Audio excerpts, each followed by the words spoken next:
of the other things I noticed was that, of course, on the right, there was a certain type of voter on the right in America who didn't just make peace with Trump, which was something that you could do. I wrote about this a number of times. You could say, well, these are the things he did which are reasonable, or, we're in power, so we should try to make sure that we exercise it well and have whatever impact we can to improve the administration. There was something else going on, which was people recognizing that Trump hurt their opponents, that he was a low tool to get back at the left. Now, I've heard that everywhere over recent years. That they've definitely. There was an element of vengefulness. Yeah, exactly. It was up yours. So the left have kept producing people who've been provoking us and prodding us. And we on the right in America keep producing sort of, third presses of the Bush family or various other dynastic politics that corrupts America. We keep producing them that, and we're just not giving anyone of equal vengefulness, lowness, a willingness to just hit people nastily if they come. Trump was willing to do a lot of that stuff, if not all of it. And a certain type of right-wing voter had had enough and was willing to get the only person willing to play the left on equal terms. And one other thing from that, of course, he did something that, again, the right has historically sort of not been very good at, which is having a program of his own, not just fighting the next battle you're going to lose. If the battle, people tend to think of the battleground of politics as being sort of level, and it isn't. At times it tilts more one way than the other. At times, historically, it's harder to advocate left-wing proposals on certain things, and then it suddenly becomes all downhill. It becomes easy to do it. It's in the same way, the right tends to be at a disadvantage, constantly having to push uphill, and inevitably what it does is it makes a compromise with the latest left-wing demand, and therefore the left actually accumulates a bit more power, a bit more influence, a bit more furtherance of its ideology. And that slightly sloped situation had existed in American politics in the views of a lot of people on the right for some years. Donald Trump comes along and seems to do that to it. He seems to be willing to say, no, we're not just going to be on the back foot fighting the next thing the left's going to win. We're actually going to do stuff of our own.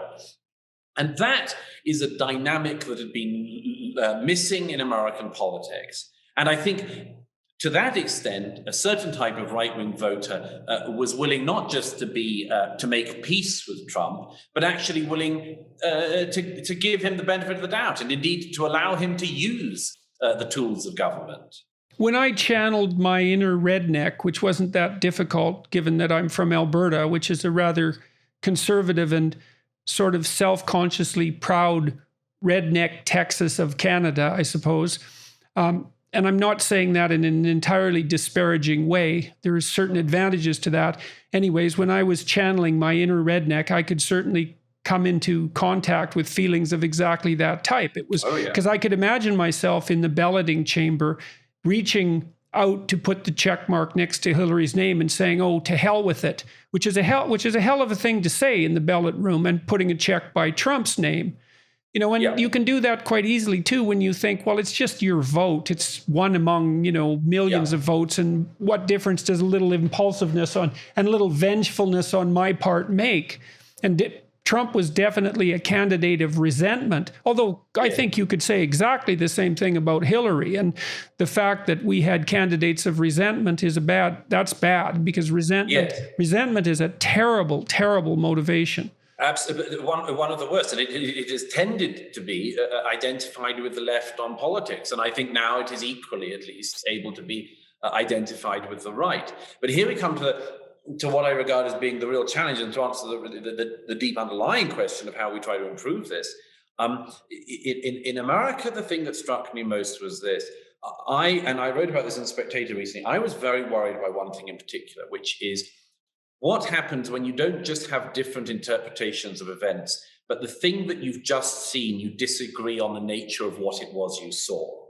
Oh yeah, opinion's nothing, man. It's disagreement about facts that's everything, and that's perception. So, now, in political terms, in democratic terms, this is of course an absolute catastrophe because, as I was saying to some friends in Britain recently, one of the great things about democratic politics isn't just that it gives you a winner; it gives you a loser. In the UK, by 1997, the Conservatives have been in power for 18 years. Most of them under Margaret Thatcher, and then under a weak successor. And by 1997, the British public have had enough of the Conservatives. The best interpretation is that they have become weak, and they were very, very weak. They also appeared to be slightly corrupt around the edges. They seemed to be all sorts, they seemed to be hypocritical on morality issues and much more. The country had had enough of them, and they voted them out in a landslide. And for 13 years, the Conservative Party is in the wilderness trying to work out how to be appealing to the electorate again, and it manages it. In the same way, by 2010, the Labour Party, the Labour left, have frankly become a bore to the public. They've been in office long enough. We've got the successor to Tony Blair, just like we had the successor to Margaret Thatcher. We're on the weak and falling apart, slightly, I don't use the word in a real sense, but a sort of corrupted part of the political system. It's late in the day, and the public vote the Conservatives back into office, albeit only in a coalition at first. But the important thing about this is, what does the party do in the interim? In the case of the UK, the left, after it loses the 2010 election, goes slightly further to the left, and then crazily far to the left. And then last year in 2020, the British public, in its genius, totally rejects the far left-wing politics of Jeremy Corbyn. And now the Labour Party is in the process of trying to make itself electable again and coming into the centre. Why do I give this, for most of your viewers, obscure lesson in the last few decades of British politics? Because the most important thing, in a way, was not who won, but who lost and what they did when they knew they'd lost. Yes. And yes. As you know, psychologically, this is one of the most important lessons. Freud writes about this in the essay on, on melancholia, that you have to be able to recognize that the thing has been lost in order to be able to even love again. You have to bury the thing that has been lost to recognize that it has gone. And what I am horrified by in American politics is the fact that that mourning process is not allowed to occur. They cannot bury the dead. They cannot grieve for the loss because they don't think they lost. And again, I don't want to make... There's a technical problem there too, which is that the margin of victory wasn't much greater than the margin of error. And that's been a problem for multiple elections now, right? 4 elections in a row. It's been too close to call. And, there is always a certain amount of corruption in any electoral process. Maybe it's 0.5% or 0.25% in a pristine system.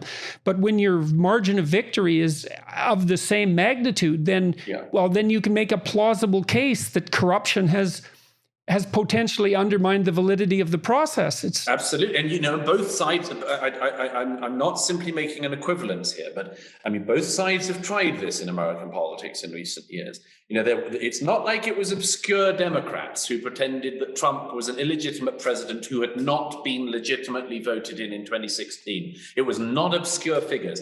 It was the woman who was defeated by him at the ballot box, who was among the people who played with the idea. First of all, we had that the Russians had actually manipulated the ballot machines. Remember that?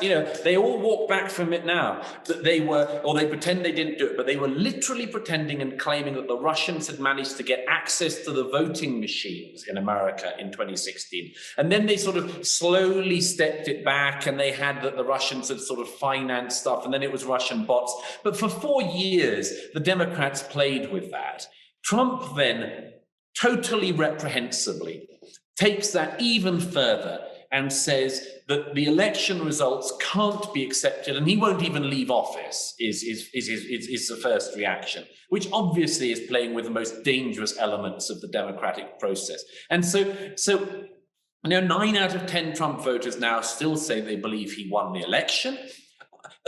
In terms of healing this, the first thing I can come up with on this, the most basic thing, is that Joe Biden, after coming into office, has to make sure this never happens again. How does that happen? I'm not an American. I can only make, as it were, friendly suggestions. I would just make sure that the next president makes sure this can never happen again. That there is some bipartisan, non-partisan way in which they agree who wins the election next time round. And that 4 years from now, whoever wins, hypothetically, that's what the Electoral College was supposed to be doing. Absolutely. And I suppose it did perform that function, but was still, I do think, again, it's a problem of margin of error, a technical problem of margin of error.